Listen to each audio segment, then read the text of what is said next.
Gambito da dama variante com dama B3. D4, D5, C4, C6, cavalo F3, cavalo F6, cavalo C3, E6. Poderíamos chegar nessa mesma posição por inversão de lances, seguindo a linha que nós estamos vendo, D4, D5, C4, claro, E6 primeiro, cavalo C3, cavalo F6, cavalo F3, C6 e dama B3. Esse é um lance muito pouco utilizado, mas interessante. Libera a casa D1 para tentar uma rápida pressão pela coluna D. O problema é a própria dama, a colocação da dama.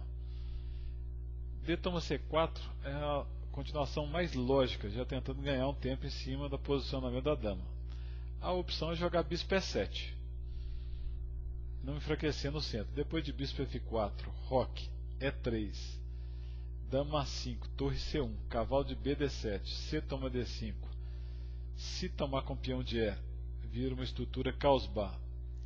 Cavalo toma D5, a estrutura caos-bar que era uma especialidade do Petrosian. Depois de bispo G3, nós estamos seguindo a partida Petrosian e Lombardi em 1976. Depois de cavalo toma C3, B toma C3, C5, bispo D3, C toma D4, E toma D4, torre D8, roque, cavalo C5. As negras acharam o lance surpreendente para eliminar o bispo D3, achando que igualariam fácil, mas bispo toma H7, Petrosian jogou, rei toma H7, D toma C5, dama toma C5, torre de F é 1. Temas do gambito da dama nessas variantes que a gente tem visto: importância do controle da casa E5, B6, torre E5 usando a casa, torre C5, torre toma D5, enfraquece a estrutura de peões das negras, e a casa D4 vira uma casa chave de manobras. E toma D5, dama C2 cheque, G6, bispo E5, além de manter contato com a casa estrategicamente importante, cria ameaças com o rei. Bispo F5, dama D2, F6, bispo D4, dama D6, torre E1. Agora seria melhor torre E8, jogando pelo centro e combatendo a pressão das brancas pela coluna E. O Lombardi jogou torre H8, cavalo H4. Se bispo E4 agora, para manter o bispo ativo, F3, bispo F5, cavalo toma F5, G toma F5, com a estrutura de peões toda quebrada, as peças muito mais ativas, o rei preto totalmente inseguro. Bispo D7, coloca o bispo na casa passiva, e depois de dama D3, bispo E8, F4, Petrosian aperta bem as negras na ala do rei, rei G7, dama G3, entrando na linha do rei, dama torre H5, dama G4, e agora o Lombardi jogou bispo F7 e abandonou sem esperar o truque, dama toma H5. Depois de peão toma, cavalo F5 cheque, ganhando imediatamente.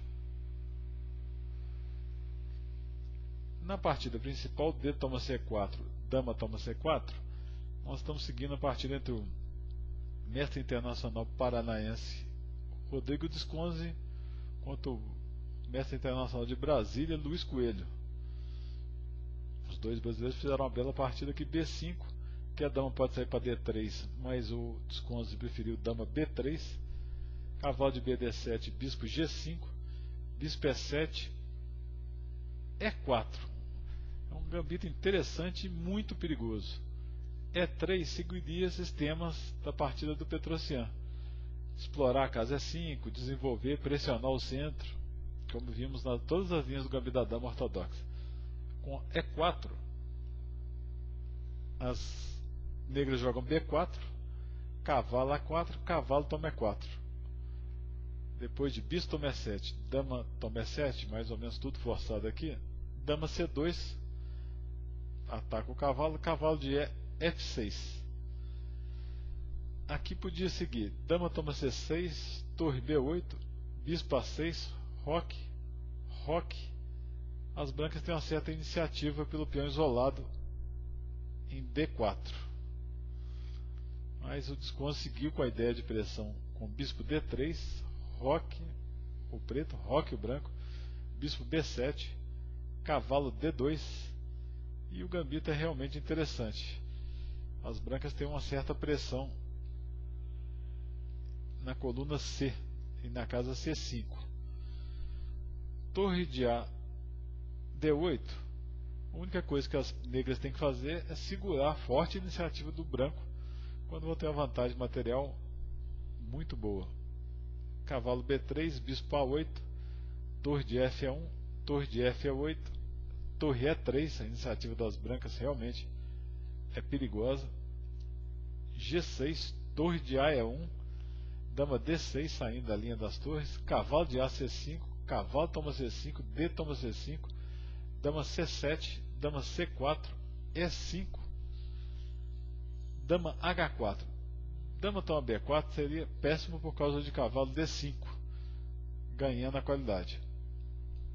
O Visconde continua pressão na ala com dama H5, rei G7, torre F3, cavalo D5 jogando pelo centro Luiz Coelho, torre H3, H5, bispo C4 e cavalo F4. A iniciativa das negras acabaram a iniciativa, as torres estão muito bem colocadas, as peças muito bem colocadas, não tem tanto ataque assim mais, e as negras têm material e posicionamento melhor nesse momento. Torre F3, F6, dama G3, bispo B7, ótimo lance, o bispo está fora de jogo, ele volta com o bispo para o jogo. Torre de F3, bispo C8, muito boa estratégia, colocar o bispo em jogo. H4, A5, torre E4, bispo F5. Pela vantagem material, as negras estão ganhas. Torre de 4 é 3, cavalos A4, cavalo C1, torre D4, B3, torre de E8. Agora as negras começam a ter até iniciativa. Rei H2, cavalo D5, bispo toma D5, torre de 8 toma D5, F3, A3, cavalo E2, torre D2, e aqui cavalo F4. Difícil criticar a decisão das brancas, que a posição estava cada vez pior, né? A ala da dama estava caindo, ameaça de dobrar na sétima, ou simplificar para um final desesperador. Mas depois de E toma F4, torre E7 cheque, rei H6, torre H7 cheque, rei H toma H7, torre E7 cheque, dama toma E7, dama E1, torre G2, uma brincadeirinha aí no final do Visconde, e as brancas abandonaram.